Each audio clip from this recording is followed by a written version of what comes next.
Hey there, everybody. Pastor Matheny here. Thanks for joining me in my study for this kind of strange Bible study. So, you guys sent me a ton of responses to the homework thing that I sent to you, and a few really great questions. So, I'm not going to be able to get to all of them in this video, but I wanted to address a few of them anyways. So, let's just go ahead and get started. The first one I wanted to address is a question that I asked you that most of you responded to, and that is I had asked you where you learned the Lord's Prayer. I thought this would be a good question just because it's kind of fun sometimes to reminisce, and I know some of you have at this point known the Lord's Prayer for a really long time, and so thinking back on questions like that I think can be fun. The thing that I was not at all surprised to learn is that most of you, and I would include myself in this group too, all said, well, I don't think anyone really taught me the Lord's Prayer. You might have said that your parents, helped you along with it, or you had a pastor help instruct you in it or something like that. But most everyone said that, in fact, they just learned the Lord's Prayer by picking it up in church. And that's something that I sort of know, but I think it also highlights something really important for us, and that is the importance of us gathering together as God's people in His congregation, and the importance of these things that we do almost automatically, things that we just do in church sort of without thinking about it. And if you stop and consider that for a moment, unless your parents really intentionally worked with you, or your pastor really intentionally worked with you to teach you the Lord's Prayer, what that means is that, some guy sitting a few pews over from you in church you might not have even really known, had as much impact on teaching you the Lord's Prayer, one of the central columns, the pillars of the Christian faith, as your parents did. Maybe as your grandparents did, maybe as someone else who was influential in your life as a Christian. And that's pretty cool to think about, I think, because there are many children who come to church regularly. And all of you, whether or not you take a direct interest in them or coach them or try and teach them, even if you don't know them, you can have a great impact on their life as a Christian simply by being a faithful, participating churchgoer. And I think that's just a really cool thing about the way that God works to bring His word into this world.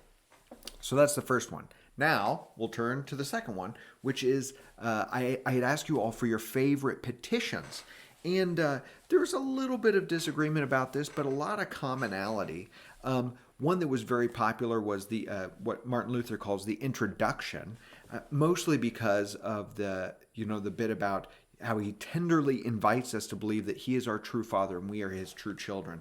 This is, of course, not to be underestimated, that we can call God, the creator of the universe, our Father, is an incredible thing by dint of our faith in Jesus. Another very popular one was the third petition, Thy will be done on earth as it is in heaven. What was interesting about this one is some derive great comfort from this, and others find it rather challenging, in fact, because God's will coming to us, as Martin Luther says in his explanation, is a great and wonderful thing, but it doesn't guarantee us comfort. It doesn't mean that all good things are going to come my way. And in fact, if I'm praying for God's will to be done, that means that my will would not be done. So we're actually sort of actively praying against ourselves that we wouldn't get what we want, but instead would be given what it is that He wants. So that was a great one. And then the other favorite that came up the most was the fourth petition, Give us this day our daily bread, which is one of my personal favorites, at least Martin Luther's explanation of it is. Because it's not a praying that we would get daily bread. In fact, the line that I like so much is how Martin Luther says that He gives daily bread to everyone without our prayers, even to all evil people, he says. But when we pray this petition, we're asking that God would lead us to realize that He gives us our daily bread and to receive our daily bread from Him with thanksgiving. So that was another very popular and great one. Okay, so finally, I wanted to address the one person who was bold enough to take issue with Martin Luther's teaching. And this person, I won't name their name because I'd hate to embarrass them on the internet or something. What this person said is he didn't like Martin Luther's explanation of the sixth petition and lead us not into temptation. Especially the very first part that Martin Luther says, God tempts no one.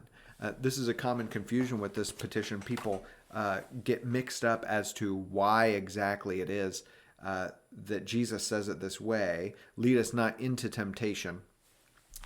But for you who would take issue with Martin Luther's teaching on God tempting no one, I want to point out to you that this is just a paraphrase, actually, of James 1, verse 13, which I'll read to you now. This is James 1:13. Here it is. Let no one say when he is tempted, I am being tempted by God. For God cannot be tempted with evil, and he himself tempts no one. So there it is. Martin Luther's just sort of quoting the Epistle of James, which was his least favorite book of the Bible. But there's some questions about why lead us not into temptation rather than deliver us from temptation or something like that. This is just Jesus saying that we would ask God to lead us and lead us not into temptation, that is, away from temptation. So good response there.